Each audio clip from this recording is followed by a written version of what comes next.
This is the early edition. A curated weekday guide to major news and developments over the past 24 hours. Curated by Lizzie Jennings and read by an automated voice. Published January 27, 2026, on Just Security, an essential resource for those shaping a just and secure world. Minnesota. President Trump announced yesterday that border czar Tom Homan was going to Minnesota to oversee ICE operations in the state, following the fatal shooting of Alex Preddy on Saturday. Tom has not been involved in that area, but knows and likes many of the people there. Tom is tough but fair and will report directly to me, Trump said. The Trump administration is also planning to move Border Patrol Commander Gregory Bovino and several other Border Patrol agents out of Minneapolis, according to two officials. Bovino has been stripped of his title Commander-at-Large of the Border Patrol and will return to his former job as Chief Patrol Agent along part of the U.S.-Mexico border, where he is expected to retire soon, a DHS official and two other sources told The Atlantic. Jacob Wendler reports for Politico. Hamed Al-Aziz reports for The New York Times. Brad Brooks, Jack Queen, and Andy Sullivan report for Reuters. Following a call with Governor Tim Walz, Democrat of Minnesota, yesterday, Trump said on social media that he and Walz seemed to be on a similar wavelength and that Walz was happy that Homan would arrive in Minnesota soon. According to Walz's office, the governor told Trump that impartial investigations into the two killings in Minneapolis were needed, and a reduction in the number of federal agents, which Trump agreed to look into. Luke Broadwater and David E. Sanger report for The New York Times. A few hours later, White House Press Secretary Karoline Leavitt continued the administration's previous strategy of blaming Minnesota Democrats for creating chaos in the state, saying this tragedy occurred as a result of deliberate and hostile resistance by Democrat leaders in Minnesota for weeks. Jacob Wendler reports for Politico. A Trump administration lawyer yesterday assured a federal judge that investigators have preserved the body camera footage and other evidence from Preddy's shooting. The lawyer also said he did not know whether the federal government would preserve evidence after the federal investigation ended so officials could share it with Minnesota investigators. The Trump administration also appeared to acknowledge that its investigation was limited to a use-of-force review aimed at determining whether government employees had violated training standards, according to court filings. Devlin Barrett, Alan Foyer, and Hamed Al-Aziz report for The New York Times. Maria Sacchetti and Jeremy Roebuck report for The Washington Post.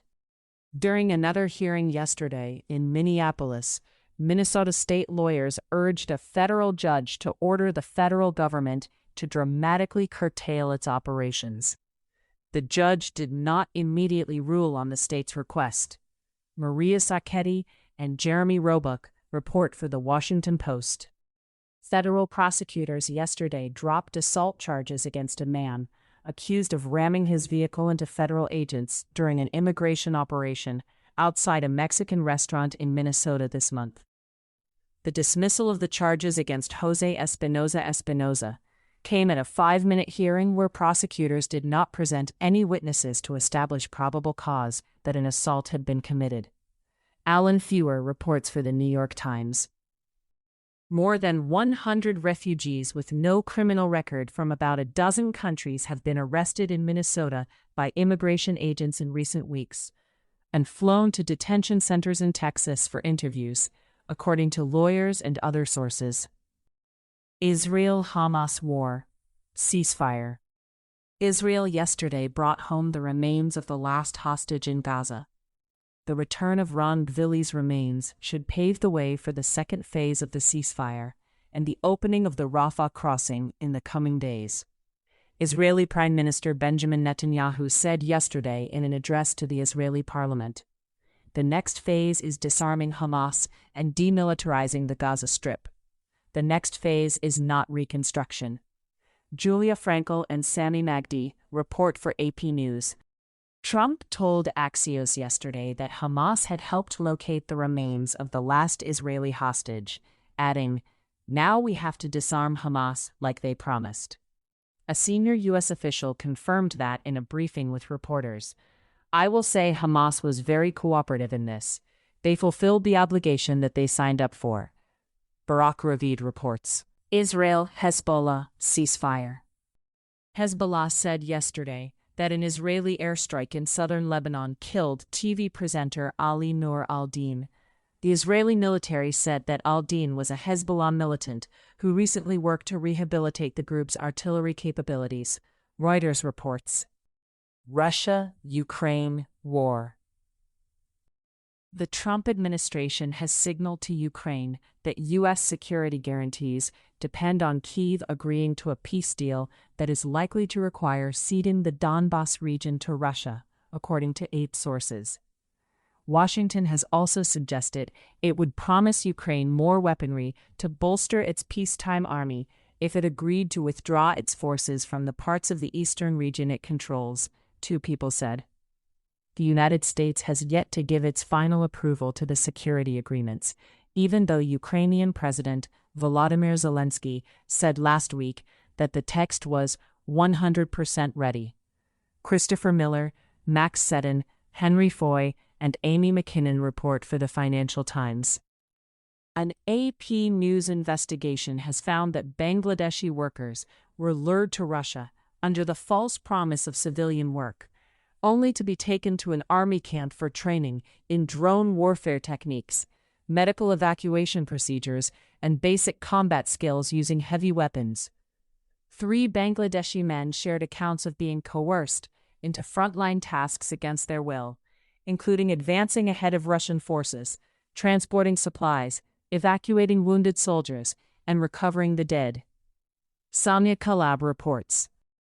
Iran's currency, the rial, fell today to a record low of 1.5 million to the dollar, following nationwide protests. Also today, the U.S.-based human rights activists news agency reported that at least 6,126 people died during the crackdown. Iran's government has put the death toll far lower, at 3,117. John Gambrell reports for AP News. Trump has received several U.S. intelligence reports indicating that the Iranian government's position is weakening, according to multiple sources. The reports signal that the Iranian government's hold on power is at its weakest point since the Shah was overthrown in the 1979 revolution. Tyler Pager, Julian E. Barnes, and Eric Schmidt report for the New York Times. Trump told Axios yesterday that the situation with Iran is in flux because he sent a big armada to the region but thinks Tehran genuinely wants to cut a deal. White House officials say that strikes in Iran are still on the table, though the protests have largely been suppressed. Sources close to Trump say he has not yet made a decision and will likely hold more consultations this week. The USS Abraham Lincoln and accompanying warships entered U.S. Central Command's area of responsibility yesterday. Barak Ravid reports for Axios. Syria.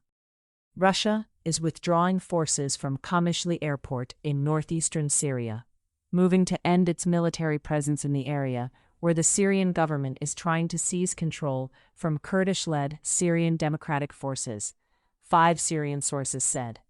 Russia is expected to maintain its airbase and naval facility on Syria's Mediterranean coast, Reuters report. Iraqi intelligence chief Hamid al-Shatri says that the number of Islamic State fighters in Syria has grown from 2,000 to 10,000 in little more than a year.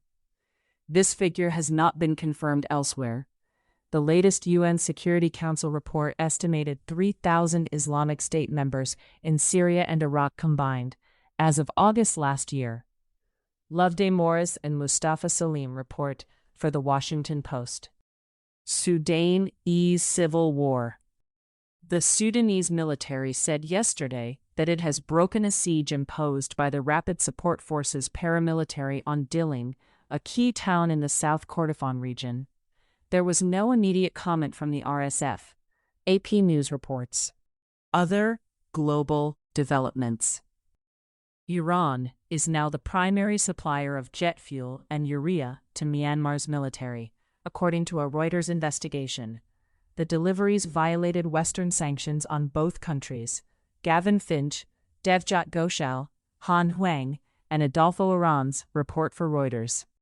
Islamic State-linked militants on Sunday killed at least 22 civilians in a village in Eastern Democratic Republic of the Congo's Ituri province, according to an internal UN report and local civil society leaders. Onjadihe Kasongo reports for Reuters. U.S. Foreign Affairs.